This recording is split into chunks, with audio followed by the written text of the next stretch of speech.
How are you, Ryan? That was a great segue. I like that. You know, that's what I do. And reliever. It's what I do for a living, Ryan. You know what I mean? This is what I do. This is what I do. That's all I'm saying. Good to talk to you. How you guys doing? I'm doing great. So these rule changes, which one jumps out at you? Say, yes, I'm so glad they're doing this. Which one? Any of them? None of them? Oh, wow. You know what I love? I love the one trade deadline. Okay. I think that's awesome. I think it adds a ton of excitement. I think it asks teams to ask who they are of themselves, like right away. If you're running a team, it's like, are we a contender? Are we making a trade? Because we can't wait another 3 to 4 weeks to find out and get somebody off the waiver wire. Yeah, the trade deadline will remain July 31st, but the trade waivers, where you're putting somebody on waivers, somebody claims them, you take them back, and you make a trade with that person.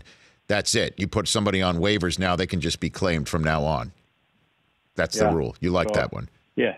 Yeah, I think it'll add some more excitement to the July. I remember the trade deadline used to always just be, not that it isn't still exciting, but there used to be some massive blockbusters and some really big trades. And I think the demand for players almost like a free agency market, because knowing you can't get them a month from now or anybody a month from now is a big deal. Not that you couldn't claim somebody off waivers, but you can't make that trade anymore. So I think you see teams willing to part with guys a lot easier. Not easier, I shouldn't say easier.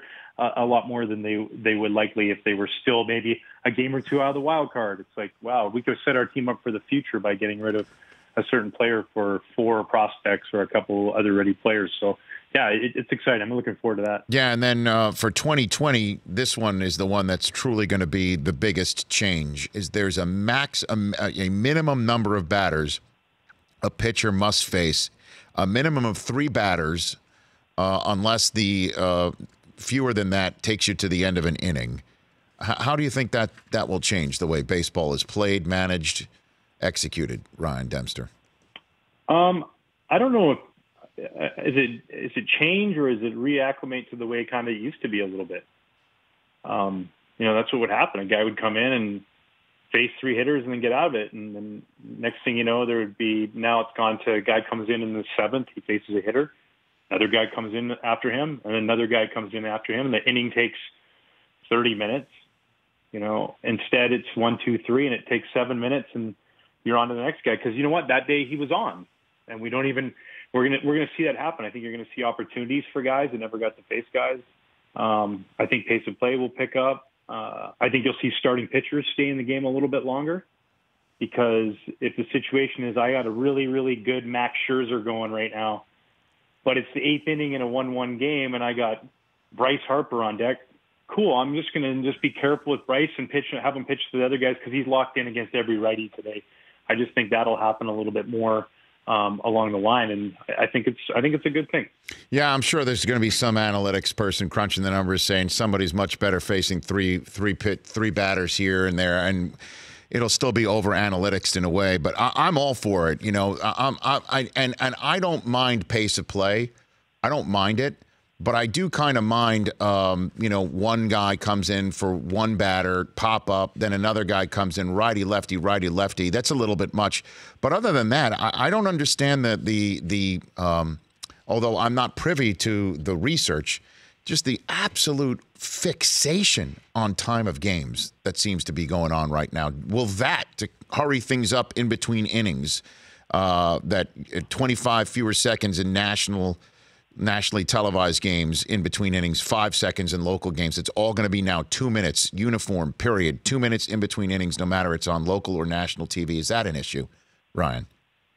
No, I think people, you said the phrase time of play. I think that's baseball. There is no clock. You can't keep time. That's the great part about baseball. The game's never over until that last out, until whoever makes that last out leading the game, that 27th out, or 35th out, whatever it ends up being, that you're making the bottom half of that inning or the top half of that inning out.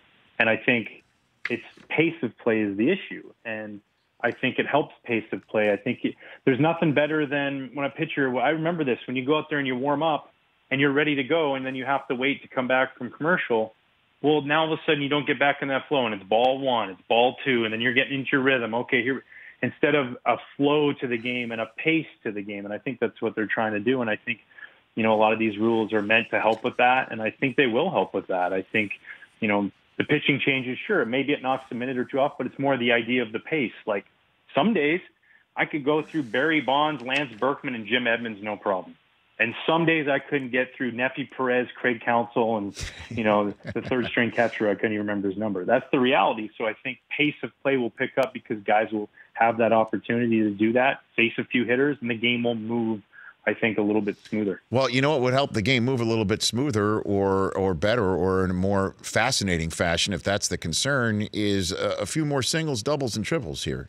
It seems, again, you're getting a walk. I love singles, doubles, and triples. I hated the homer. You know what I mean? Well, I'm sure as a pitcher, but again, it's a walk, a strikeout, or a home run. And in terms of a walk or a strikeout, you can have minutes on end at bats without a single ball put into play, Ryan. And to me, hammering at the shift is what would change things. And I've been hammering at this literally. Regular consumers of this show know I've been tilting at this windmill for quite some time. And I'm a little disappointed that the only way that I could see a shift being affected will be after the 2020 season, when this joint committee that was announced today between baseball and the Players Association to study other potential changes might spit something out. What is your take on the shift, Ryan? Oh, man. Yeah, I don't know. It's a tough one. I understand. I see it. It works. But I still think the home runs go out of the ballpark. I heard it from a lot of people, and they hit it over the shift. I'm not super big on having the third baseman take a run all the way over there, and all of a sudden it's like a 5-3, but it was really like a line drive to the right fielder. But as a pitcher, you're trying to defend your team. As a manager, you're trying to put those guys in the best position to the numbers, and maybe there's a recorrect coming. Maybe it starts to become a thing where guys start to do it. There are guys that do it. There's guys that hit for power that choke up and try and put the ball the other way. There's the Joey Vottos, the Anthony Rizzos, the guys that do that with two strikes. So they get paid, they get taken care of. And I think I would love to just see the guys where they're at and make the pitches. But at the same time, I do understand the prospects of putting a shift on to better your opponent's average by 0.15, because I was talking to Joe Madden one time, and he's right. And he said, sometimes baseball isn't a razor's edge; it's a laser's edge. It's that fine between winning and losing. You're trying to put every advantage in your favor. Interesting. Razor's edge, laser's edge. I hadn't heard that one before, but that's a Joe Maddenism. I like it. Hey, Ryan, thanks for the call. We'll chat with you as the season gets closer and throughout the season. Really appreciate it. Yeah, Rich, absolutely. You bet. You bet. That's Ryan Dempster of the MLB Network. The Rich Eisen Show, weekdays at noon Eastern on Audience.